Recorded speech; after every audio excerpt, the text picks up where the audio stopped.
नमस्कार।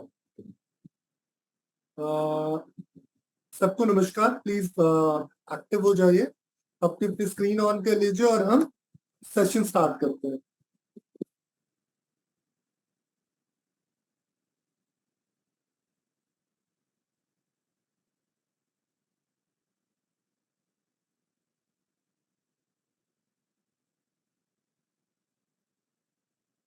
Recording in progress. तो आज ये सब लास्ट क्लास में हमने एक बेसिक सी कुछ चीजें बात की थी, पर आज से हम वापस सिलसिलेवार आगे बढ़ते हैं। तो आज हम बात करेंगे मस्कुलर स्केलेटल सिस्टम के बारे में। पहले आप सबने पढ़ा है, तो मैं उम्मीद कर रहा हूँ कि प्रीवियस आपका जो मस्कुलर स्केलेटल सिस्टम का नॉलेज है वो नॉलेज है। मैं उसको बस थोड़ा सा अप्लाइड एनाटॉमी के बेस पे लेके चल रहा हूँ कि उसका प्रैक्टिकल पार्ट क्या आपकी लाइफ में यूज होगा और कैसे उसको बेहतर हम समझ सकते हैं। ठीक है, तो मैं बहुत डिटेल नहीं करूंगा, लेकिन इन केस अगर किसी को कहीं कुछ कंफ्यूजन है तो प्लीज लास्ट में पूछिएगा, मैं फिर उस टॉपिक को और डिटेल कर दूंगा। लास्ट क्लास में हमने अगर बीच में आपके कुछ भी क्वेश्चन हो प्लीज लिख लीजिएगा, लास्ट में हम बात करेंगे।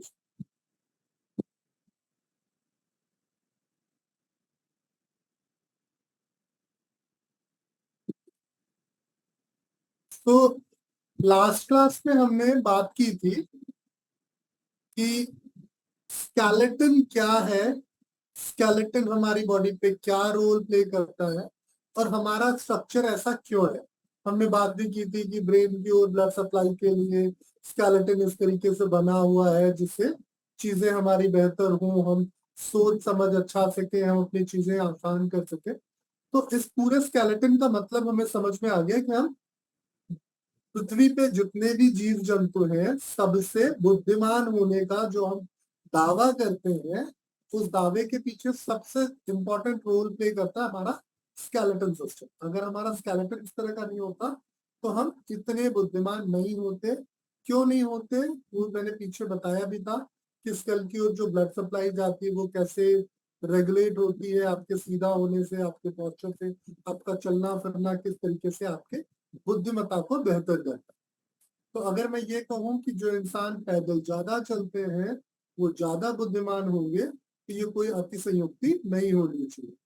क्लियर? लास्ट क्लास का सबको क्लियर हुआ? आगे बढ़ते हैं।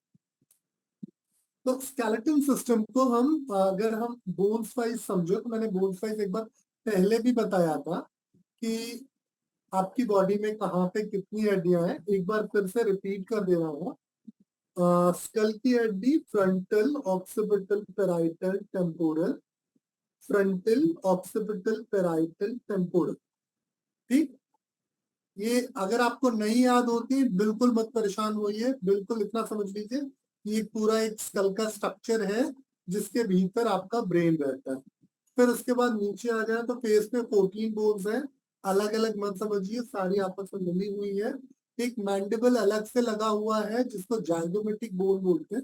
ये जबड़ा आपका अलग से यहाँ पे लगा हुआ है, बाकी सारी हड्डियां आपस में फ्यूज्ड है, ये सारी हड्डियां आपस में जुड़ी हुई है, फ्यूज्ड बोन है। इसके नीचे अगर हम अपनी गर्दन की ओर आते हैं तो यहाँ आप देख पा रहे होंगे 7 सर्वाइकल बोन्स होती है हमारी नेक पे। तो ये जो सर्वाइकल बोन्स है हमारी नेक की, ये सर्वाइकल बोन्स जो है एक तरह की बनी हुई 7 हड्डियां। ये सर्वाइकल बोन्स जो है ये एक तरह की बनी हुई 7 हड्डियां हैं। इनके बीच में इंटरवर्टेब्रल स्पेस एक जैसा होगा। एक हड्डी से दूसरे हड्डी के बीच में एक स्पेस है, जो जो जगह है खाली, उसमें कार्टिलेज लगी हुई है और इनके बीच में एक फ्लूइड है जिस फ्लूइड को बोलते हैं सेरेब्रोस्पाइनल फ्लूइड। इस फ्लूइड की वजह से आपकी जो कार्टिलेज है वो लचीली रहती है और आपके बोन्स आपस में रगड़ते नहीं। आपके जो बोन्स हैं वो आपस में रगड़ते नहीं। तो अगर आपकी बोन्स आपस में फ्रिक्शन नहीं होगी तो ये डीजनरेट नहीं होगी। ये यहाँ पे समझाने का मतलब है सर्वाइकल स्पॉन्डिलाइटिस। तो जब आपके पोस्चर में ये जो करेक्शन जो लास्ट टाइम हमने समस्थिति देखी थी, अगर ये समस्थिति नहीं है आपके पोस्चर में ज्यादातर टाइम, तो आप क्या क्या देखेंगे, आपकी ये बोन्स की जो स्ट्रक्चर है उनमें धीरे धीरे डिफेक्ट आने लगेगा। किस तरह का डिफेक्ट आएगा, एक तरफ ये फैलने लगेंगी, दूसरी तरफ ये सिकुड़ने लगेंगी। एक तरफ एक्सपेंशन होगा, दूसरी तरफ कॉन्ट्रैक्शन होगा, जिसकी वजह से आपकी नेक की जो वर्टेब्रा के बीच में जो कार्टिलेज है वो धीरे धीरे डैमेज होने लगेगी। तो जब ये कार्टिलेज डैमेज होगी तो क्या होगा, ये साइड से अपनी एडिशनल ग्रोथ करने लगेगी, जिसको हम जब एमआरआई रिपोर्ट या एक्सरे रिपोर्ट में देखते हैं तो हम क्या कहते हैं, बल्जेस तैयार हो रहे हैं, है ना। ये बल्जेस क्या करेंगे, क्योंकि इन सारी बोन्स से नर्व्स की ओरिजिन है, नर्व्स यहाँ से निकलती हैं, बॉडी में ट्रेवल करती। तो जब ये नर्व रूट पे बैठी हुई ये बोन्स नर्व को कंप्रेस करने लगेंगी, नर्व को किसी तरीके से दबा के हर्ट करने लगेंगी, तो वो प्रॉब्लम स्टार्ट होती है। फिर आपको रेडिएट करता हुआ पेन आपके हाथ में मिलेगा, चक्कर आएगा और सारी दिक्कतें होंगी। तो ये कारण है कि आपके नेक का पॉस्चर अच्छा होना चाहिए। इस पॉस्चर को मेंटेन करने के लिए कुछ भी नहीं करना, आप देखते हो एक नेक बैंड लगा दिया जाता है, वो सर्वाइकल वाला कॉलर लगा, उस कॉलर के लगाने का मतलब ही ये है कि आपकी नेक सीधी हो जाए। वो कॉलर इसी साइज की आती कि आपकी गर्दन आगे भी ना झुके और पीछे भी ना जाए। तो जब आपकी गर्दन यहाँ फिक्स हो जाएगी तो आपकी ये बोन्स नेचुरली अपना जो स्ट्रेंथ गेन करना है वो कर लेंगी। कार्टिलेज के बीच का जो फ्रिक्शन है, जो कार्टिलेज का बीच का डैमेज है, वो नेचुरली खत्म हो जाएगा। तो अगर हमें सर्वाइकल ठीक करना है तो हमें क्या करना होगा, मोस्ट ऑफ टाइम अपनी नेक को सीधा रखने की कोशिश करनी होगी। और ये जो मस्कुलर स्केलेटन प्रॉब्लम है उसको मैं थोड़ी देर में लूंगा कि शोल्डर ब्लेड की मसल्स कैसे अकड़ जाती, शोल्डर की मसल्स कैसे अकड़ जाती, जिसकी वजह से जो आपका एक्सिलरी आर्टरीज है उनसे ब्लड सप्लाई डिक्रीज हो जाती एंड ऑल, वो सारी चीजें मैं आगे लूंगा। अभी मैं आपको सिर्फ बोन्स के पॉइंट ऑफ व्यू से समझा रहा हूँ कि अगर आपको कभी भी डीजनरेशन या बल्जेस कुछ ऐसा दिखे तो परेशान मत होइएगा। सिंपली अपनी नेक को स्ट्रेट करिएगा, नेक को स्ट्रेच करके फिर स्ट्रेट कीजिएगा, तो आप देखोगे जिस तरफ पे कॉन्ट्रैक्शन हुआ है वो रिलीज हो जाएगा और प्रॉब्लम धीरे धीरे सॉल्व हो जाएगी। तो ये तो हो गई सर्वाइकल की 7 बोन्स। फिर उसके नीचे अगर आ जाए हम, यहाँ पे आप देख रहे होगे सर्वाइकल की 7 हड्डियां जो है एक अलग तरीके की हड्डियां हैं, थोड़ी पतली है और एक जैसी दिखने में। तो अगर थोड़ी आप प्रैक्टिस करो, किसी की सर्वाइकल बोन्स को टच करके एक्सपीरियंस करना चाहो, तो 2 4 10 लोगों के जब आप सर्वाइकल बोन्स को एक्सपीरियंस करोगे तो आपको एक आइडिया मिल जाएगा कि इनके बीच में कितना गैप है। तो फिर आप टच करके पता लगा पाओगे कि किसी की सर्वाइकल बोन्स में किसी तरह का कुछ डिफेक्ट तो नहीं है। फिर बात करें थोरेसिक बोन्स की, तो थोरेसिक बोन्स नंबर में 12 होती है, 12 थोरेसिक बोन्स होती हैं। और ये सारी थोरेसिक बोन्स जो है रिब के से डायरेक्टली रिलेट करती है, डायरेक्टली अटैच्ड होती है। यहाँ पे आप देख रहे होंगे यहां से चालू करके यहां तक जो है ये 12 रिब्स हैं और उन रिब्स के साथ ये 12 थोरेसिक बोन्स है। इसीलिए थोरेसिक बोन में बहुत कम प्रॉब्लम्स आती हैं। रिब केज की वजह से थोरेक्स का मूवमेंट जो है वो होता रहता है, तो आप थोरेसिक बोन्स पे बहुत ज्यादा स्ट्रेन डाल नहीं पाते, ना बैकवर्ड ज्यादा स्ट्रेन डाल पाते ना फॉरवर्ड ज्यादा स्ट्रेन डाल पाते, क्योंकि चेस्ट की वजह से कॉन्ट्रैक्शन कम होता है इसमें। तो इसलिए आपको थोरेसिक बोन्स पे कम प्रॉब्लम दिखेगी, लेकिन ये प्रॉब्लम आपको ज्यादातर फीमेल्स में दिखेगी।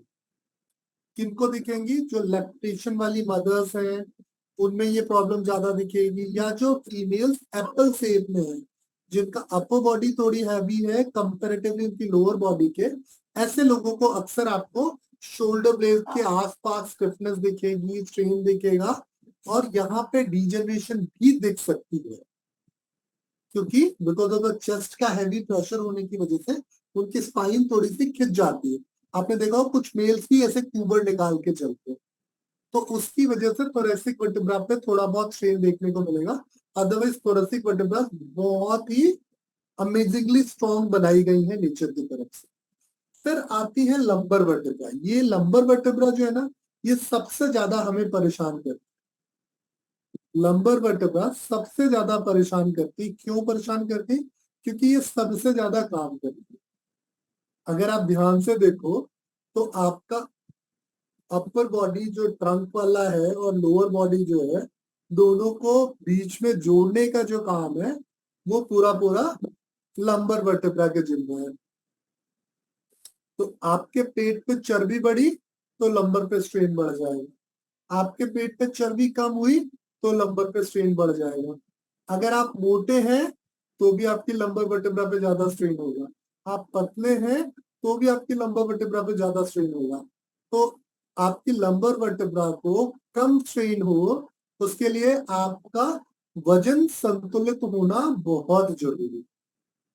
दुबले लोगों को बैक पेन बहुत होता है, मोटे लोगों को बैक पेन बहुत होता है। क्यों? मोटे होंगे तो स्पाइन आगे की ओर खींचेगी, लंबर वर्टेब्रा पे जोर लगेगा, लंबोसिस लोडोसिस वाली कंडीशन आएगी और ये प्रॉब्लम स्टार्ट हो जाएगी। सेम उल्टा अगर देखें, कोई दुबला पतला है, उसके पेट पे ज्यादा जोर नहीं है, तो उसकी स्पाइन अक्सर ऐसे सीधे ना होके ऐसे मुड़ जाएगी, तो उसको लंबर पे स्ट्रेन आएगा, जिसकी वजह से उसको तकलीफ होगी। तो ये सिंपली दोनों ही कंडीशन में, पेट पे वजन ज्यादा या पेट पे वजन कम हो, दोनों ही कंडीशन में बैक पेन बड़े कॉमन देखने को मिलेंगे। तो ये बैक पेन का मैनेजमेंट कैसे करोगे आप? मसल्स को इम्प्रूव करके और बोन्स को इम्प्रूव करके।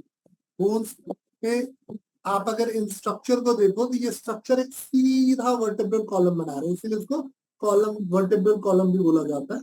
तो जितना इसको स्ट्रेच करोगे उतना इंटरवर्टेब्रल स्पेस अच्छा रहेगा, दो हड्डियों के बीच का जो गैप है जितना बेहतर होगा उतनी तकलीफ कम आएगी। क्लियर?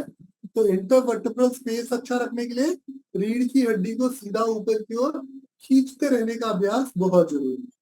तो जो भी इंसान अपवर्ड स्ट्रेचेस करेगा, ठीक, उसको back pain, shoulder pain, neck pain आने के चांसेस बहुत कम है।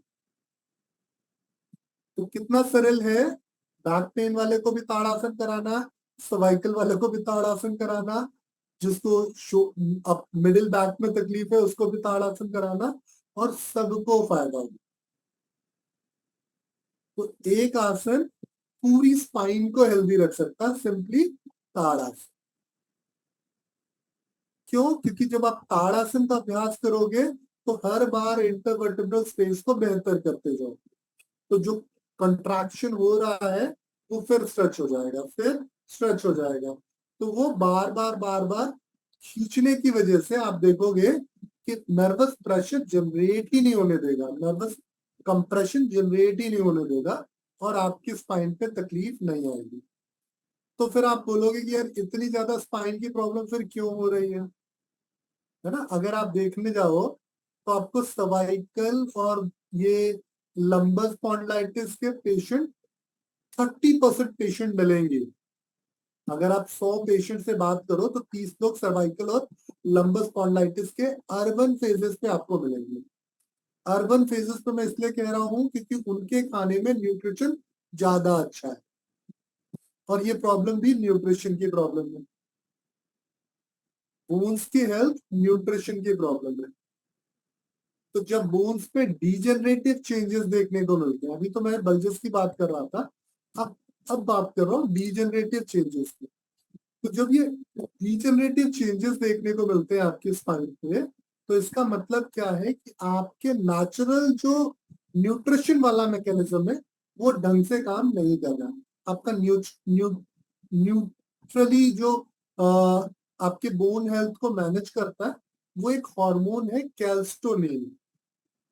कैल्स्टोनिन हार्मोन का लेवल अगर आपके ब्लड में बेहतर नहीं है तो आप कितना भी अच्छा खा लें, आपके बोन्स की हेल्थ बेहतर नहीं होगी। इसीलिए आपने शहरों में अक्सर देखा होगा या अभी टीवी में एक नया प्रचार देखा होगा कि 30 साल के बाद औरतों को बोन हेल्थ का स्पेशल ध्यान रखना चाहिए, कैल्शियम और विटामिन डी के सप्लीमेंट्स लेते रहने चाहिए, है ना? कहा जाता है कि फीमेल्स को एडिशनल सप्लीमेंट्स की जरूरत होती है बिकॉज उनके बोन्स जो है आगे चल के फ्रेजाइल ना हो जाए।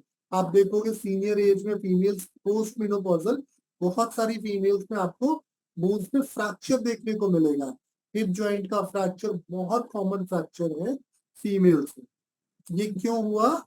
ये हुआ कैल्स्टोनिन के लेवल के खराब होने के लिए। अगर बॉडी में कैल्स्टोनिन बेहतर चल रहा है तो बॉडी ऑटोसिंथेसाइज कर लेगी विटामिन डी एंड कैल्शियम। आप चना खाओगे उससे भी कैल्शियम मिल जाएगी बॉडी को, गेहूं खाओगे उससे भी बॉडी कैल्शियम ले लेगी, चावल खाओगे उससे भी बॉडी कैल्शियम ले लेगी, क्योंकि मोस्ट ऑफ खाने में, सब्जियों में, हर जगह थोड़ी बहुत मात्रा कैल्शियम की है। अब जब बॉडी उस कैल्शियम को स्टोर करना और मैनेज करना सीख जाएगी तो आपकी बोन हेल्थ में प्रॉब्लम बहुत कम आएगी। आपने सुना होगा ना इंडियंस की बोन डेंसिटी अच्छी होती है। उस बोन डेंसिटी के पीछे रीजन ही यही है कि हमारे पास खाने का डाइवर्सिटी बहुत थी, तो इसलिए हमारी बॉडी नेचुरली कैल्शियम और विटामिन डी ऑटोसिंथेसाइज अच्छा करती है। तो आपको कैल्शियम की दवाई, विटामिन डी की दवाई तभी खानी है जब आपको लेवल्स मेंटेन करने। लेकिन आपके लेवल्स मेंटेन हो गए, अब लाइफ लॉन्ग कैसे मेंटेन रहेंगे? हार्मोन्स को बेहतर करके, न कि न्यूट्रिशनल सप्लीमेंट्स से। आप आज खाओगे कल खराब हो जाएगा, आज खाओगे कल खराब हो जाएगा। बॉडी उसको सिंथेसाइज करना जब नहीं सीखेगी, बनाना नहीं सीखेगी, तो बॉडी में हमेशा कमी बनी रहेगी। इसलिए आप देखोगे जिनको विटामिन डी की डेफिशिएंसी होती है, जिनको कैल्शियम की डेफिशिएंसी होती है, वो हर साल दवाइयां खाते हैं। तो बोन हेल्थ किन दो चीजों से खराब हो रही है? पहली चीज है पॉस्चर। पॉस्चर की वजह से क्या चेंजेस माफ कीजिए, पॉस्चर की वजह से जो चेंजेस आए, वो चेंजेस क्या आए? स्ट्रक्चरल चेंजेस आए। पॉस्चर की वजह से स्ट्रक्चरल चेंजेस आए, कंप्रेशन हुआ, स्ट्रेन हुआ, जिसकी वजह से साइड से कुछ एडिशनल ग्रोथ हुई जिसको हम बल्जेस कहते हैं। या फिर ये अनवांटेड प्रेशर जनरेट करेगा आपके नर्व रूट से, जिसकी वजह से रेडिएट करता हुआ पेन हो सकता है। ये पूरी तरह से पॉस्चरल डिफेक्ट। अब इसी पॉस्चरल डिफेक्ट में अगर न्यूट्रिशनल डिफेक्ट ऐड हो जाए तो बोन्स क्या होंगी? डीजनरेट भी होंगी और पॉस्चरल डिफेक्ट भी लेके आएंगी। तो ये जो डीजनरेटिव चेंजेस है, ये आपको मैक्सिमम एमआरआई रिपोर्ट्स में देखने को मिलेगा, डीजनरेटिव चेंजेस। और ये जो डीजनरेटिव चेंजेस हैं, ये कुछ बहुत बड़ी चीज नहीं है, इसको आप बहुत आसानी से मैनेज कर सकते हैं। इन डीजनरेटिव चेंजेस को मैनेज करने के लिए आपको कुछ नहीं करना, सिंपली बॉडी के इंडोक्राइन सिस्टम को बेहतर करने की कोशिश करना, और ये डीजनरेटिव चेंजेस जो हुए हैं वहीं पे रुक जाए। जो हुए हैं वो वापस रिवर्स नहीं होंगे, वहीं पे रुक जाए, क्योंकि कोई चीज खराब हो गई तो फिर से ठीक नहीं होगी। इसीलिए ज्यादातर जो हमारे इंडिया में सर्जरीज होती हैं वो ऑर्थोपेडिक सर्जरीज होती हैं। आपने अक्सर देखा होगा कि जो ऑर्थोपेडिक सर्जन होते हैं वो सबसे ज्यादा अमीर होते हैं, क्योंकि बोन्स की सर्जरीज बहुत कॉमन और बहुत आसान है। जब आप सर्जिकल केसेस में देखोगे तो बोन्स को एकदम वो बढ़ई जैसे स्क्रू से फिक्स कर देते हैं और उसके ऊपर अलग से बाइंडिंग्स कर देते हैं, प्लेट्स लगा देते हैं। कुछ और उनके पास ऑप्शन है नहीं। और ये सर्जरीज की भी इसीलिए एक लिमिट या एक टाइम लिमिट होता है कि इतने टाइम लिमिट तक ये सर्जरी आपकी काम करेगी, बाद में दिक्कत आएगी। जैसे आपने सुना होगा नी रिप्लेसमेंट सर्जरीज बहुत कॉमन है, हिप रिप्लेसमेंट सर्जरीज बहुत कॉमन है, स्पाइन की सर्जरीज बहुत कॉमन है, नेक की सर्जरीज बहुत कॉमन है, शोल्डर की सर्जरीज बहुत कॉमन है। ये सारी सर्जरीज जो है ये कैसे होती हैं और इनके बाद क्या ध्यान रखें कि दोबारा आपको सर्जरी तक ना जाना हो, ये हम कवर करें।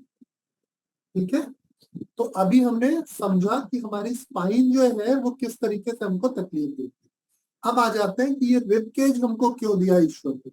ये जो आपको थोरेक्स दिया, ये जो इतनी सारी हड्डियां थी जो रिब्स थी आपकी, ये क्यों दी? अक्सर लोग कहते हैं कि इसका काम है लंग्स को प्रोटेक्ट करना। ज्यादातर लोग ये कहते हैं कि इसका काम है लंग्स को प्रोटेक्ट करना। मैं इस बात से बिल्कुल सहमत हूँ कि ये लंग्स को प्रोटेक्ट करती है, लेकिन प्रोटेक्शन के लिए तो ये दूसरे तरीके की हो सकती थी। पेट में प्रोटेक्शन की जरूरत नहीं थी, पेट में क्यों नहीं कुछ दिया, बोन्स लंग्स में ही क्यों दी। तो लंग्स में बोन्स देने का बड़ा रीजन ये था कि आपके लंग्स की जो टाइडल कैपेसिटी है वो आप अपनी क्षमता के हिसाब से बढ़ा सकते, सांस भरने की जो क्षमता है आप बढ़ा सकते, और उससे आपके लंग्स फटे ना, गुब्बारे जैसे लंग्स आपके वो डैमेज ना हो, उनको तकलीफ ना आए, आपका लंग्स बाहर जाके आपको अजीब ना दिखे। सो उन सारी दिक्कतों से बचाने के लिए आपको एक बहुत अच्छा प्रोटेक्शन मैकेनिज्म दे दिया। अब इस रिब्स की वजह से आप बहुत सांसें ले सकते हो, थोड़ी सांसें में भी आपका काम हो जाता है और बहुत सांस में भी आपका काम। थोड़ी सांस और बहुत सांस का मेरा अंतर यहाँ पे ये है कि आप देखोगे कुछ लोग 1 मिनट तक सांस रोक के रह जाते हैं, कुछ लोग 3 मिनट तक सांस रोक के रह जाते हैं, और कुछ लोग ऐसे भी मिलेंगे जो 30 सेकंड भी सांस नहीं रोक पाते, और सबके सब हेल्दी और जिंदा है। ये है हमारे लंग्स का कमाल। अब इसमें कौन सा अच्छा है ये मैं आपके ऊपर छोड़ रहा हूँ, क्योंकि आप सबने योग पढ़ा है, सबको पता है कि सांस की गहराई जितनी अच्छी होगी, एयर का वॉल्यूम जितना ज्यादा होगा, शरीर उतना ज्यादा मजबूत और उतने लंबे सालों तक जिएगा। ऐसे कहते हैं ना, सांसें गिन के मिली हैं, कुत्ता जल्दी जल्दी सांसें लेता है तो जल्दी मर जाता है, इंसान उससे धीरे सांस लेता है तो, और कछुआ और धीरे सांस लेता है तो और ज्यादा जीता है। तो इसी तरीके से हमारे जो योगी थे पहले, जो ऋषि मुनि थे, वो भी लंबा जीते थे सिर्फ अपने लंग्स की टाइडल कैपेसिटी बढ़ा के। और ये कुछ मुश्किल काम नहीं, आप भी बढ़ा सकते हो। मैं अस्थमेटिक होते हुए भी अपनी टाइडल कैपेसिटी काफी बेहतर कर पाया हूँ, और उसकी वजह से मैं आपसे इतनी बातें कर पा रहा हूँ। तो योग में टाइडल कैपेसिटी का बड़ा रोल है। किसी भी बीमारी को ठीक करने के लिए आपके लंग्स वरदान है। इसीलिए लंग्स इतने इंपॉर्टेंट थे जब, तो लंग्स को प्रोटेक्ट करने के लिए एक इंपॉर्टेंट स्ट्रक्चर दिया गया जिसको हम बोलते हैं रिब केज। ये 12 हड्डियां होती हैं राइट पे, 12 होती है लेफ्ट में, जिसमें से 10 जो होती हैं स्टर्नम से डायरेक्ट जुड़ी होती हैं, बाकी की इनडायरेक्ट जुड़ी होती है। इसीलिए स्ट्रक्चर ऐसा बनता है कि लंग्स को पूरी तरह से प्रोटेक्ट कर पाए। ठीक, तो ये पूरा रिब केज है। रिब केज के बाद अगर ऊपर आप जाएं तो आप देखेंगे यहाँ आपको पीछे की तरफ एक बड़ा जबरदस्त स्ट्रक्चर दिख रहा होगा, ये स्कैपुला है ना, ये शोल्डर ब्लेड जिसको हम कहते हैं, स्कैपुला है। और उसके सामने की ओर एक हड्डी है क्लैविकल, और एक हड्डी जो हाथ की है ह्यूमरस।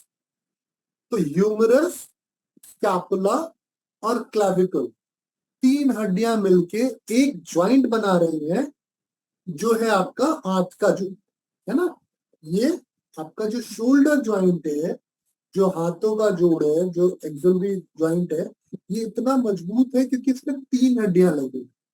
तो जहां पे जितनी ज्यादा हड्डियां होंगी वो ज्वाइंट उतना मजबूत होगा हमारे से।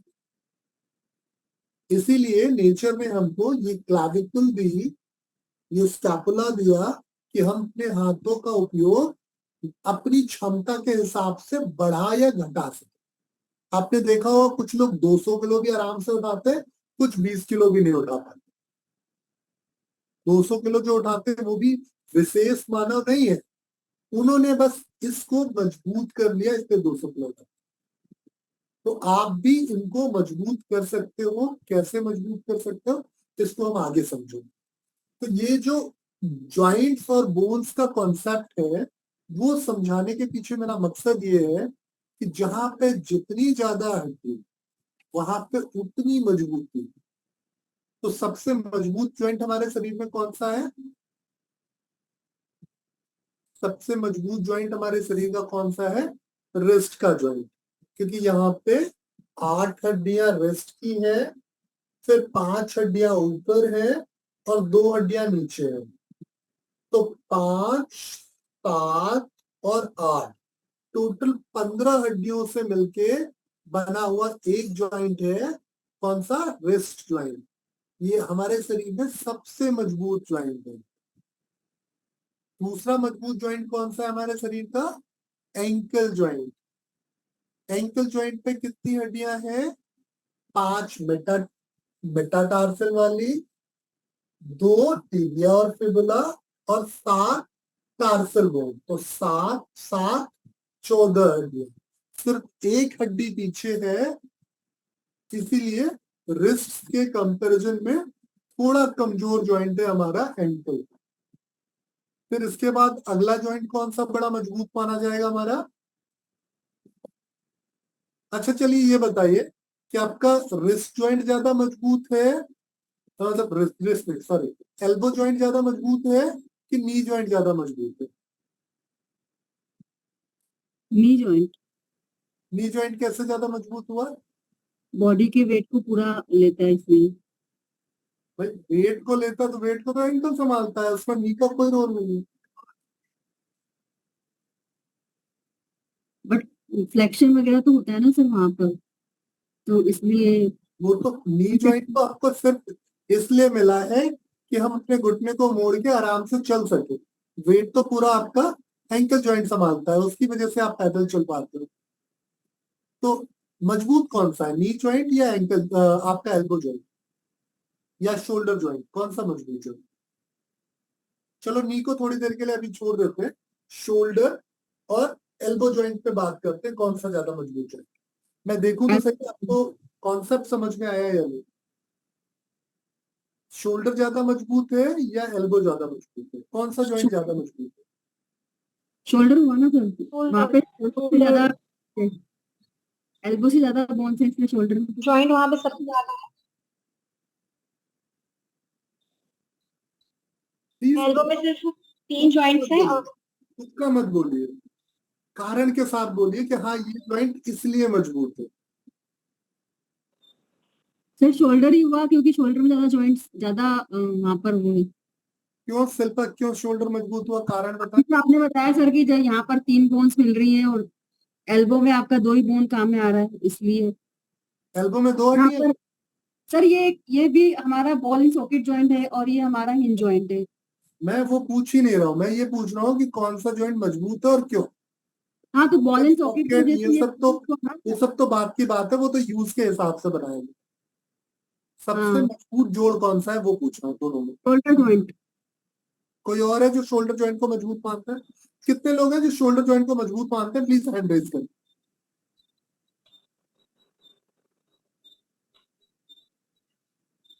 बस, बाकी जिन्होंने अपनी स्क्रीन बंद की है वो, हाँ ये दीपिका भी चलिए, और कौन है जो शोल्डर ज्वाइंट को मजबूत मानता है? अब कितने लोग हैं जो शोल्डर ज्वाइंट को एल्बो ज्वाइंट से कमजोर मानते हैं? कोई है? कोई है जो शोल्डर ज्वाइंट को एल्बो ज्वाइंट से कमजोर मानते हैं? कोई नहीं है। अच्छा मानसी, आप मानती हैं कि एल्बो मजबूत है, शोल्डर कमजोर है? चलिए, शोल्डर में काफी शोल्डर डिसलोकेट हो जाता है, राइट? अच्छा शोल्डर डिस्लोकेट हो जाता है, एल्बो डिस्लोकेट नहीं होता। चलिए, मैं यही चीज समझाना चाह रहा था आपको। दोनों ज्वाइंट इक्वली मजबूत है, एक समान है। न शोल्डर इतना सा कमजोर है न एल्बो इतना सा कमजोर है। दोनों ज्वाइंट्स में 3 हड्डियां हैं। शोल्डर में क्लैविकल, स्कैपुला और ह्यूमरस है। एल्बो में रेडियस, अल्ना और ह्यूमरस है। तो 3 हड्डियों से मिलकर दोनों ज्वाइंट बने हैं, इसलिए दोनों ज्वाइंट इक्वली स्ट्रॉन्ग है। न शोल्डर कमजोर है न एल्बो। जितना वेट और जितना स्ट्रेन आपका शोल्डर सह सकता है, उतना ही वेट और उतना ही स्ट्रेन आपका एल्बो भी सह सकता है, क्योंकि दोनों की बनावट एक जैसी है। दोनों की जो स्ट्रक्चरल स्ट्रेंथ है वो एक जैसी है। जैसे जब आप घर बनाते हो ना तो पिलर्स बनाते हैं, तो जो पिलर्स मोटा होता है इसका मतलब वो नहीं कि बहुत मजबूत है। पिलर्स के भीतर का जो स्ट्रक्चर है वो उसको मजबूत बनाता है कि उसमें आपने लोहा कितना रखा, राइट। बाहर से आप सीमेंट की लेयर मोटी कर दो या फैंसी पिलर बना दो तो मजबूती उससे नहीं है, मजबूती उसके भीतर के लोहे से। और ठीक उसी तरीके से ये शोल्डर ज्वाइंट देखने में जरूर मोटा लग रहा है, लेकिन मजबूत दोनों बराबर। चलिए अब बात करते हैं, पेल्विक ज्वाइंट ज्यादा मजबूत है या शोल्डर ज्वाइंट या एल्बो ज्वाइंट, मतलब पेल्विक ज्वाइंट और शोल्डर ज्वाइंट में ज्यादा मजबूत कौन? पेल्विक ज्वाइंट Pelvic में तो पूरा वजन तीन उठा रहा है, शोल्डर ज्वाइंट ऐसे जस्ट लटका हुआ है, मजबूत कौन है?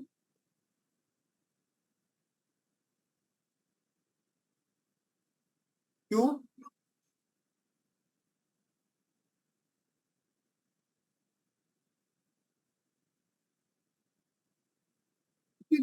वैलिड रीजन, वैलिड रीजन, वो तो मैंने जानबूझ के बोला था कि आपका बुद्धि वहीं जाए। वैलिड रीजन क्या है कि अगर आप पेल्विक ज्वाइंट को ज्यादा मजबूत मानो तो उसके पीछे क्या रीजन है आपका?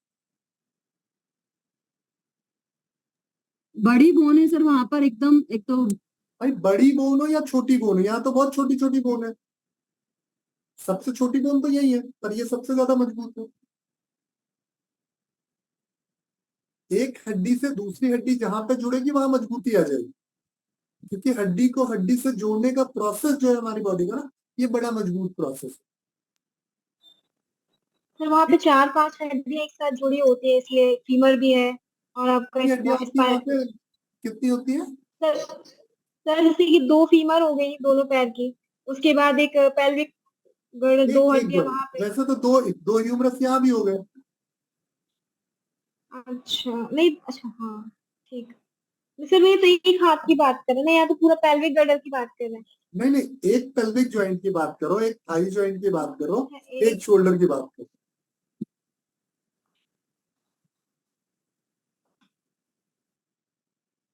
बड़े कंफ्यूज हो आप लोग प्लीज बोन्स पढ़िएगा, बोन्स पढ़िएगा, बहुत जरूरी है आपको। Pelvic joint comparatively shoulder joint से ज्यादा मजबूत है, इसलिए क्योंकि पेल्विक ज्वाइंट पे 4 हड्डियां हैं, शोल्डर ज्वाइंट पे 3 हड्डियां हैं। 4 हड्डियां कौन कौन सी हैं? इलियम, इक्सियम, प्यूबिस, ये 3 हड्डियां हैं जो पेल्विक गर्डर बनाती हैं, और जो फीमर का अपर एंड है वो कनेक्ट करता है, जिसकी वजह से आपका पेल्विक जॉइंट तैयार होता है। तो यहाँ 4 हड्डियां मिलकर बनी हुई हैं, इसलिए ये कंपैरेटिवली ज्यादा मजबूत है।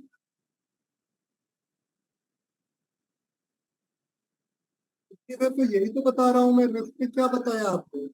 मैंने आपको बताया कि रिस्ट ज्यादा मजबूत है एंकल से।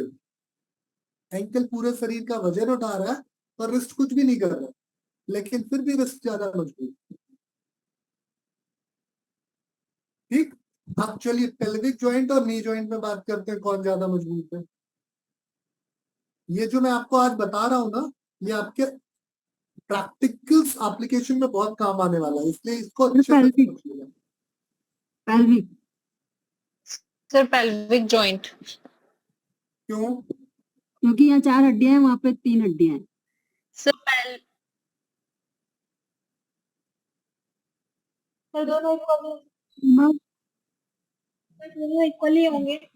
फीमल टिबिया फिबुला। बड़े कंफ्यूज हो आप। सर प्रेमलता, आप बोल 4 हड्डियां हैं या 3 हड्डियां हैं, तो बस 3 ही तो हड्डियां होती हैं। चलिए चलिए सर चलिए म्यूट कर 4 देते हैं, आप हड्डियां। लोगों का कंफ्यूजन दूर करते हैं। आप लोग को प्लीज बोन्स पढ़ने की जरूरत है। पेल्विक ज्वाइंट और नी ज्वाइंट इक्वली मजबूत है, दोनों में 4 4 हड्डियां हैं, इसीलिए एक अलग सी पटेला डाल दी गई है, जिससे आपका घुटना कंपैरेटिवली मजबूत हो जाए। तो आपके नी जॉइंट में 4 हड्डियां कौन सी हैं? फीमर, टिबिया, फिबुला और पटेला, 4 हड्डियां हैं, इसलिए ये पेल्विक जॉइंट के बराबर मजबूत। तो जहां जितनी ज्यादा हड्डियों का समावेश होगा वो जॉइंट उतना मजबूत होगा। क्लियर? सबसे कमजोर जॉइंट कौन सा है फिर? सर नी जॉइंट तक तो टीबिया ही जा रही है ना, फिब्यूला तो पीछे की साइड है। ये दोनों आपस में जुड़ी हुई है, अगर आप देखेंगे बोन्स को, मैं स्ट्रक्चर दिखा बट सर दूँ। वो जॉइंट पे जब, हाँ जब स्ट्रक्चर पे देखते हैं तो वो तो पीछे से आती है, उस पे जॉइंट पे नहीं दिखती कभी भी। नहीं नहीं नहीं, मैं दिखा देता हूँ। ये देखिए, ये लगा हुआ ना, ये देख रही है, ये पूरा नी जॉइंट बनाता है। इसीलिए आप देखोगे जो हाँ। स्वेलिंग होती है साइड से होती है। ये हड्डी तो यहाँ सर पे, अगर आप सर एक बार ये इसके जो पास वाला राइट साइड वाला स्ट्रक्चर हम देखेंगे, उधर वाला मतलब सर जो दो स्ट्रक्चर बने ना, तो अभी इसको आप फोकस करिए तो इसमें देखिए टीबिया तो जॉइंट तक जा रहा है, पूरा पीछे की साइड है, तो वो जॉइंट को सपोर्ट करता है। जी हाँ, ये देख रही ना आप, ये इसका अपर एंड जो है, हाँ। ये अपर एंड बहुत हम्म। अच्छे से जॉइंट को सपोर्ट करता है। ओके। अदरवाइज इस बोन की जरूरत ही क्या थी, बगल में चिपकाने की क्या जरूरत थी अगर सपोर्ट नहीं करता। सर हड्डियां कितनी छोटी होंगी कितनी बड़ी होंगी इससे कोई फर्क नहीं पड़ता है, क्योंकि हमारे हाथ की हड्डियां छोटी। छोटे या बड़े होने से उनकी मजबूती नहीं होती, छोटे या बड़े होने से उनका आकार है, मजबूती जुड़ने में है। अगर आप एक उंगली को दूसरी उंगली से फेविक्विक से चिपका दें तो ये उतनी ही मजबूती से जुड़ेगा जितनी मजबूती से यहाँ जुड़ेगा। अब यहाँ पे फेविक्विक ज्यादा है तो यहाँ पे आपको लगेगा कि ये जॉइंट ज्यादा मजबूत है, लेकिन ये जॉइंट ज्यादा मजबूत नहीं है, ये खुलता जाएगा और खुल जाएगा। तो इसीलिए जब आप एक हड्डी से दूसरी हड्डी को जोड़ रहे हो तो वो एक अच्छा मजबूत जोड़ हो गया, दूसरी को तीसरी से जोड़ रहे हो तो अगला मजबूत जोड़ हो गया, तीसरी को चौथी से जोड़िए और मजबूत हो गया। तो जितनी हड्डियां आपस में जुड़ेंगी उतना मजबूत जोड़ेगी। ठीक। सबसे कमजोर जॉइंट कौन सा है? सर नेक जॉइंट। सर्वाइकल।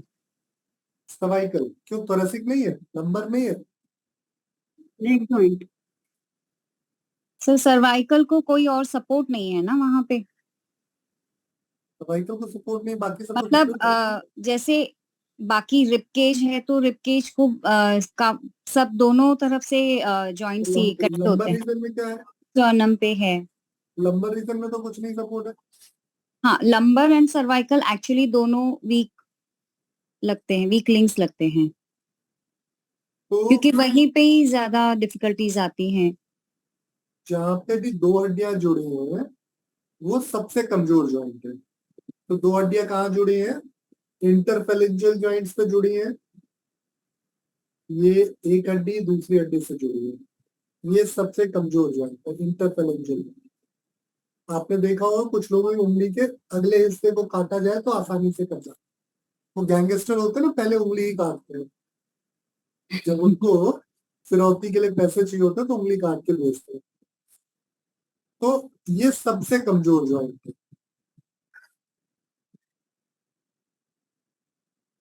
और उसके बाद दूसरा कमजोर जॉइंट नेक और बैक है। और सबसे मजबूत जॉइंट जो है रिस्ट और एंकल है। अब इनसे भी ज्यादा मजबूत जॉइंट कौन सा है? रिस्ट और एंकल के बाद स्कल बड़ा मजबूत है। आपका लोअर बैक का जो लोअर एंड है वो बड़ा मजबूत है, 9 हड्डियों का जोड़। फेस बड़ा मजबूत है, इसीलिए देखो फेस पे जब चोट लगती है फेस बहुत कम डैमेज होता है।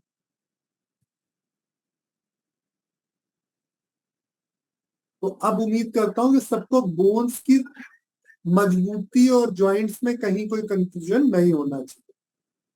तो बोन्स की जो बनावट है हमारी, वो बनावट इसलिए है क्योंकि ब्लड सप्लाई, बोन्स का जो जॉइंट है इसलिए है कि मजबूती हमको दे सके, स्टेबिलिटी, या जिसको आप बोलते हो ना कि आपको मूवमेंट के लिए जो स्ट्रेंथ चाहिए वो इन जॉइंट्स की वजह से मिलती है। तो अगर ये जॉइंट्स को इनकी स्ट्रेंथ के अकॉर्डिंग यूज किया जाए तो आप पॉस्चर्स बहुत बेहतर प्रैक्टिस कर पाओगे, बॉडी के मूवमेंट्स का बेटर बेनिफिट ले पाओ। ठीक, चलिए, तो ये तो बात हो गई आपके बोन्स की। आगे बढ़ते हैं हम। बोन्स के बाद जो अगली बात आती है वो आता है मसल्स का। आप सबने मसल्स के बारे में बहुत सुना होगा कि मसल्स जो है यहाँ से फट गई, वहां से कट गई, ये हो गया, मसल्स की फ्लेक्सिबिलिटी नहीं है, मसल्स का ये नहीं है, मसल्स का वो नहीं है। तो पहले बात करते हैं मसल्स के बारे में। हमारी बॉडी में जो मसल्स है ये 3 तरह की मसल्स होती है। कितनी तरह की मसल्स होती है हमारी बॉडी में? 3 तरह की मसल्स होती है। पहली मसल्स का जो नाम है वो है स्केलेटल मसल्स, दूसरी मसल्स का नाम है कार्डियक और तीसरी का स्मूथ मसल्स।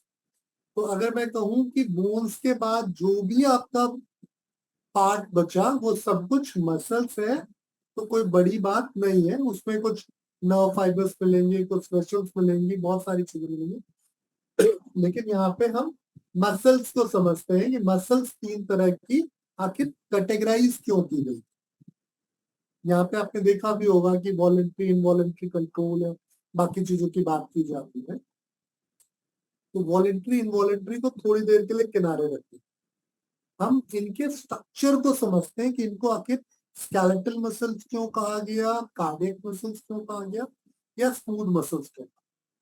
ये नेचर की वजह से, स्केलेटन मतलब मजबूत हड्डी का ढांचा, स्केलेटन से डायरेक्टली जुड़ के जिसने आपको स्ट्रक्चर बनाया वो हो गई आपकी स्केलेटल मसल्स। तो स्केलेटल मसल्स कैसे? बोन से डायरेक्टली जुड़ी हो। तो जो भी मसल्स बोन से डायरेक्टली जुड़ी है वो क्या हो गई? Skeletal muscles. तो ये बोन से डायरेक्ट जुड़ी हुई मसल्स है, इनकी खासियत क्या होगी? इनमें मूवमेंट होगा, ये गर्म या ठंडी होंगी क्योंकि इनकी मूवमेंट होगी। मूवमेंट होगी तो इनमें टेम्परेचर आएगा। ठीक, आप देखते हो ना जब आप थोड़ा वर्कआउट करते हो बॉडी गर्म हो जाती है। मूवमेंट है, टेम्परेचर है, और ये स्टेबिलिटी देती है आपको। इनकी वजह से आपको एक पोस्चर मिलता है, चाहे वो खड़े रहने का है, बैठने का है, लेटने, टेढ़ा होना है, सीधा होना है, कुछ भी किसी भी स्थिति में जाने के लिए आपको जो मसल्स सपोर्ट करती हैं तब आप उस पोस्चर को मेंटेन कर पाते। ठीक है, तो आपकी स्केलेटल मसल सीधे सीधे समझ लिया आपने कि जो डायरेक्टली बोन से जुड़ी हैं, जिनकी वजह से आपको मूवमेंट हो रहा है, सब स्केलेटल मसल। और ये मूवमेंट आप अपनी मर्जी से भी कर सकते हैं, आप अपनी मर्जी से कर सकते हैं। तो स्केलेटल मसल्स को हम अभी थोड़ा और बेहतर तरीके से समझेंगे क्योंकि इन स्केलेटल मसल्स में ही फिटनेस का सारा राज जुड़ा हुआ है। दूसरी जो मसल्स है कार्डियक मसल्स, ये बड़ी मजबूत टाइप की मसल्स होती हैं। इनका काम होता है हार्ट की लेयर्स को और हार्ट के वॉल्स वगैरह को तैयार करना जिससे हार्ट बड़ा मजबूत हो। तो हमने हार्ट की मसल्स को थोड़ा अलग सा पाया, ये भी काइंड ऑफ स्मूथ मसल्स ही थी पर कंपेरेटिवली ज्यादा स्ट्रॉन्ग और ज्यादा इनमें इलास्टिसिटी कम थी, इस वजह से इसको हमने कार्डियक मसल्स नाम दिया। और बाकी जो बची हुई मसल थी उनको हमने स्मूथ मसल्स का नाम दिया, जो हमारे डिफरेंट डिफरेंट ऑर्गन्स बना, लाइक इंटेस्टाइन, या आपका जो पूरा किडनी है, आपका स्टमक है, लिवर है, ये सारी चीजें, यूरोजेनाइटल ट्रैक्ट है, ये सारी चीजें जो बनी ये किससे बना? Smooth muscles. तो स्मूथ मसल्स की खासियत और कार्डियक मसल्स की खासियत ये है कि ये नेचर में थोड़ी डिफरेंट है। एक नेचर में थोड़ी सॉफ्ट है, एक नेचर में थोड़ी कट सख्त है। और दूसरा इनका जो मेजर काम है वो आपकी बॉडी के ऑर्गन्स को मूवमेंट कराना या ऑर्गन्स को फंक्शन कराने में हेल्प करता है। ठीक, तो अगर आपने खाना खाया तो ये स्मूथ मसल्स की खासियत है उस खाने को अगले दिन सुबह स्टूल बनाना। अगर स्मूथ मसल्स नहीं होती तो आपका खाना स्टूल नहीं बनता, आपका खाना दूसरे दिन सुबह बाहर नहीं आ पाता। आपका लिवर जो काम कर रहा है, जो एंजाइम बना रहा है, जो कुछ कर रहा है, वो सब कुछ डिफरेंट है, लेकिन उसके लिए जो एनवायरनमेंट तैयार करना, जो कॉन्ट्रैक्शन और एक्सपेंशन वाला एनवायरनमेंट है जो ऑटोमेटिक है, वो है आपके स्मूथ मसल्स का। तो स्मूथ मसल्स जो है जरूरत पड़ने पे सेल्फ कॉन्ट्रैक्ट होंगी, सेल्फ स्ट्रेच्ड होंगी। इसका कोई एग्जांपल बता सकते हो जो हम देख पाते हो कि सेल्फ कॉन्ट्रैक्ट होंगी और सेल्फ फैल जाएंगी? कोई एग्जांपल बता सकते सर कार्डियक जो अपने आप फैलती हो? है, स्मूथ मसल स्मूथ मसल का।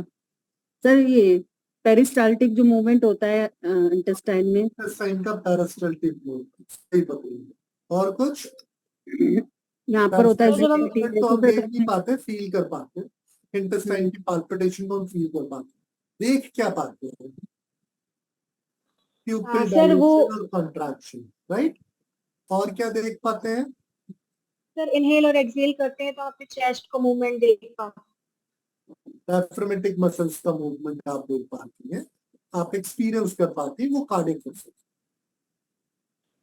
क्या भाई सांस आप अपने आप लेती हैं और अपनी मर्जी से भी लेती है ना, तो जो हम अपने आप लेती है तब मूवमेंट होता है, जब अपने आप होता है तो मूवमेंट नहीं होता ना। भूल गया? इतनी देर से तो नहीं भूल रहा था। और कौन सा मूवमेंट देख पाते हो आप?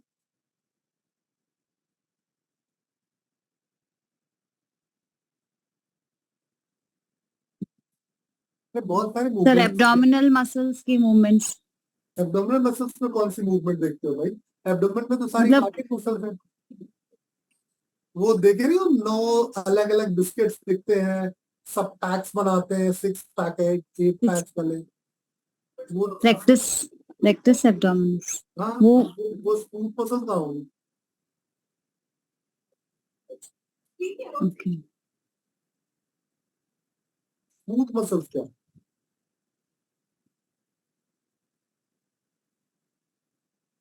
हाँ, नहीं ब्लैडर ब्लैडर का भी कॉन्ट्रेक्शन होता है ना, एनस का ब्लैडर का, ये भी तो स्मूथ मसल्स नहीं आएगा सर। ब्लैडर का कॉन्ट्रैक्शन आप देख पाते हो, फील कर पाते हो? No sir. फील तो नहीं कर पाते, लेकिन आपने कहा ना जो अपने आप होता है वो वाला नहीं नहीं, वो ब्लैडर जो है ना, वो फूलता पिचकता नहीं है। ब्लैडर जस्ट एक आप सोचो, एक बाउल है जिसमें आके यूरिन इकट्ठा हो गया, और जो इंस्टिंक्टर है ना वो पूरी तरह से आपका कंट्रोल में है। आप जब खोलोगे तभी बाहर आए, अदरवाइज नहीं आएगा। चलिए मैं थोड़े वियर्ड से एग्जांपल बता देता हूँ आपको। एक बड़ा वियर्ड सा एग्जांपल है स्क्रोटल सैक। अक्सर मेल्स ने अपने स्क्रोटम को देखा होगा, टेम्परेचर बढ़ा तो लूज हो गया, और टेम्परेचर कम हुआ तो कंट्रैक्ट हो गया। ये है स्मूथ मसल। स्क्रोटल सैक का स्मूथ मसल, ये आपकी स्केलेटल मसल्स नहीं है। ठीक। दूसरा बहुत कॉमन है मेल के पेनिस की मसल्स, ये भी स्केलेटल मसल्स नहीं है, ये स्मूथ मसल्स है। तो स्मूथ मसल्स जो है वो जरूरत के हिसाब से खून को इकट्ठा करती हैं और जरूरत के हिसाब से खून को बाहर करती है। जो समझाने का मैं मतलब था इतनी सारी कहानी बताने का, कि आप एक बेसिक चीज समझ लो कि स्मूथ मसल्स में ब्लड को इकट्ठा करने की पावर। यहाँ पे जब ब्लड आएगा तो स्टोर होगा, फिर उस ब्लड को जब आप वेसल्स के ब्लड से एक्सचेंज करेंगे तो ही एक्सचेंज होगा, अदरवाइज ये ब्लड को स्टोर कर सकता है अपने पास। लेकिन आपके स्केलेटल मसल्स में ये पावर नहीं है। स्केलेटल मसल्स में ब्लड स्टोरेज की पावर नहीं है। स्केलेटल मसल्स में क्या होगा, बहुत माइनर माइनर ब्लड कैपिलरीज जाएंगी, उधर न्यूट्रिशन करेंगी और फिर वेन से निकल आएंगे, आर्टरी से आएंगी, वेन से निकल जाएंगे, आर्टरी से आएंगे, वेन से। तो स्केलेटल मसल्स में जब भी देखोगे आप कट लगता है, ब्लीडिंग होती है। स्मूथ मसल्स में कट लगता है तो ब्लीडिंग नहीं होती। स्मूथ मसल्स में ब्लीडिंग तभी होगी जब आपके ब्लड के कॉम्पोजिशन में प्रॉब्लम होगी, नहीं तो बहुत आसान होता हमको इंटरनल हेमोरेज हुआ और मर गए। आपने देखा होगा ना, इंटेस्टाइन में अल्सर होता है तो किसी को ब्लीडिंग होते देखा है? नहीं तो मर जाते लोग। सो स्मूथ मसल्स में ब्लीडिंग नहीं होगी, ब्लड स्टोरेज होगा, और कार्डियक मसल्स में वेस्कुलर ब्लड ट्रेवल करेगा। सिंपल सा अंतर समझ में आ गया आपको? इस अंतर को अब योग से रिलेट कर देता हूं, फिर आपके क्वेश्चन आंसर करें। जितनी भी कार्डियक मसल्स हैं, सॉरी स्केलेटल मसल्स हैं, इन सारी स्केलेटल मसल्स को आप सिर्फ मजबूत कर सकते हो, इनको आप सिर्फ मजबूत कर सकते हो। कैसे मजबूत कर सकते हो? कॉन्ट्रैक्शन और स्ट्रेच के देते, मतलब खून लाए और निकाल दिए, लाए और निकाल दिए, लाए और निकाल दिए, इनको इनका न्यूट्रिशन मिला और ये मजबूत हो गई। इसलिए आप देखो वो जिम में जो डंबल्स उठाते हैं ना, पंप करते मसल्स बूस्ट हो जाती है, स्केलेटल मसल्स का एक्शन। तो इन मसल्स को ग्रो करा सकते। स्मूथ मसल्स जो होती है वो ऑटो स्टोरेज मैकेनिज्म होता है उनके पास। इसीलिए आप देखो कि आपके सेल्स जो है बहुत सारी चीजें स्टोर करके रखते, जिनमें ब्लड भी होता है। तो जब भी आपको स्मूथ मसल्स को ट्रीट करना होगा, ऑर्गन्स को ट्रीट करना होगा, तो आपको कॉन्टिन्यूअस ब्लड सप्लाई देनी होगी। और जब स्केलेटल मसल्स को ट्रीट करना होगा तो ब्लड देना है, लेना है, लेना है, लेना है, देना है, लेना है, मतलब मूवमेंट्स करनी है। तो जितने भी डायनामिक मूवमेंट्स हैं, ये सारी डायनामिक मूवमेंट्स स्केलेटल मसल्स को स्ट्रेंथन करेंगी, और जितने भी फिक्स पोस्चर्स हैं, ये सारे स्मूथ मसल्स को इंप्रूव करेंगे।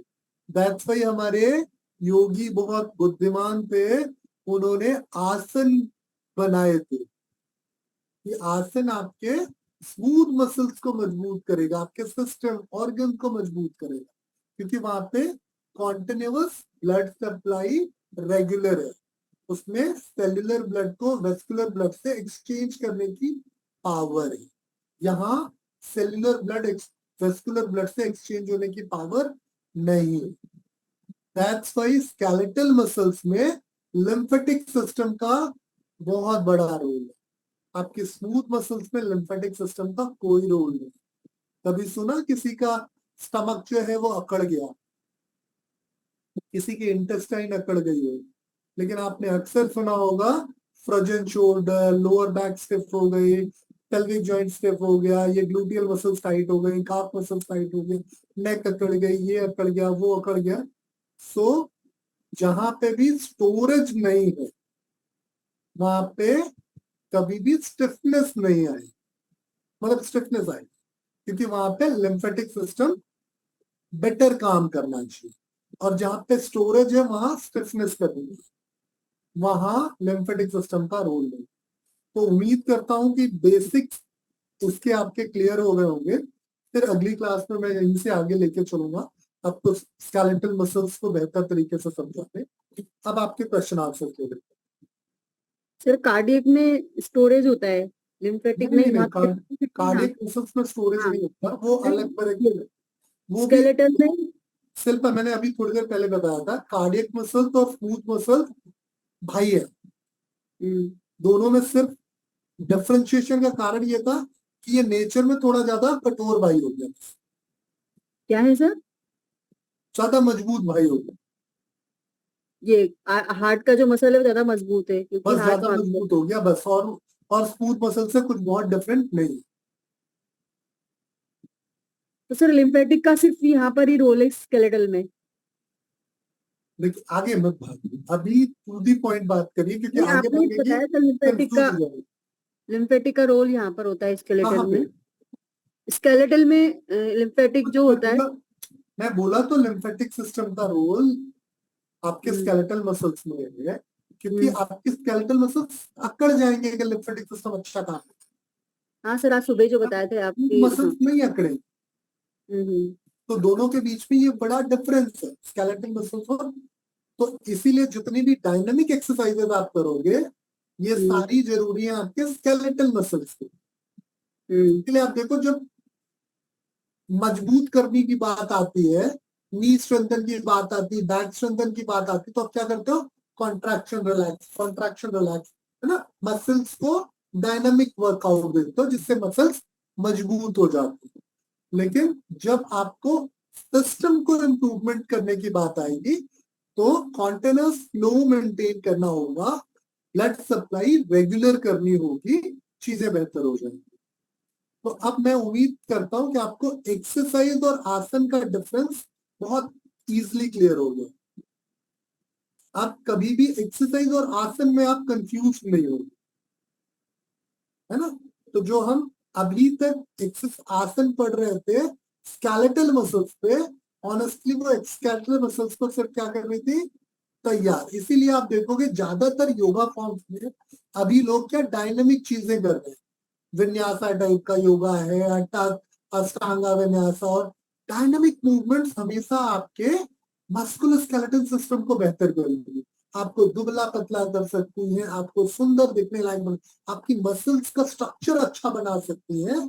लेकिन इंटरनल हीलिंग जो है वो इंटरनल ब्लड सप्लाई बूस्ट करके भी आए। तो इंटरनल हीलिंग आसनास से मिलेंगे, एक्सटर्नल हीलिंग एक्सरसाइज से। क्लियर हो गया ये आपको? तो अभी किसी के कुछ क्वेश्चंस होंगे तो प्लीज पूछिए, नहीं तो हम मसल्स जो है जो वो डायनामिक मूवमेंट से बेहतर है, जो स्केलेटल मसल्स, और जो स्मूथ मसल्स हैं वो फिक्स पोस्चर से बेहतर होंगी, जो रेगुलर ब्लड सप्लाई दे सके, जो स्थिरता ला सके। जहां पे स्थिरता कॉन्टिन्यूटी होगी ब्लड सप्लाई की, वो स्मूथ मसल्स को इम्प्रूवमेंट देगा, और जहां पे कॉन्ट्रैक्शन और स्ट्रेच है वो आपके स्केलेटल मसल्स को हेल्प करेगा। ठीक है, तो अब यहाँ पे कहीं कंफ्यूजन नहीं रह गया ना। अगली क्लास में अब हम आपको बता देंगे कि कहाँ से खींचो कहाँ से मत खींचो। मसल्स को आप एकदम सिंपल तरीके से समझ जाओगे कि कहाँ पे मसल्स को खींच सकते हो, कहाँ पे कितनी पॉसिबिलिटी है, कहाँ पे नहीं। तो आप सिंपली मस्कुलर स्केलेटल सिस्टम के एक्सपर्ट बन जाओ। आपको बस ये पता चल जाए कि कहाँ पे जोर लगाना है, कहाँ पे नहीं। सर कल की क्लास में आपने कॉन्ट्रैक्शन बताया था कि कॉन्ट्रैक्शन होना है तो ब्लड का सप्लाई बढ़ेगा, तो every time we have to do contraction, मतलब जैसे अगर दर्द हो रहा है। सिंपल पूरी बात सुनिए, फिर कंफ्यूज मत होइएगा। मैंने कहा जहां पे भी कॉन्ट्रैक्शन होगा वो स्केलेटल मसल्स पे काम करेगा। कॉन्ट्रैक्शन और स्ट्रेच जहां होगा, जहां डायनामिक मूवमेंट, ये काम करेगा स्केलेटल मसल्स पे। और जहां पे रेगुलर ब्लड सप्लाई थोड़े समय के लिए होगी वो इम्प्रूव करेगा स्मूथ मसल्स पे। क्लियर? सर ये तो समझ में आ गया, लेकिन कल जो आपने लेक्चर लिया था ना उसमें बताया था कि अगर कहीं पे पेन को स्ट्रेंथन की बात कर रहा था कल मैं। हाँ, तो पेन के लिए आपने बताया था, पेन के लिए पेन में भी वही हो जाएगा डायनेमिक। मैंने कॉन्ट्रैक्शन कहाँ बोला? मैंने बोला था इंटरनल ब्लड फ्लो को रेगुलराइज करने के लिए ना, नीचे रोकोगे तो ऊपर बढ़ जाएगा, इस चीज की बात कर रहे हो?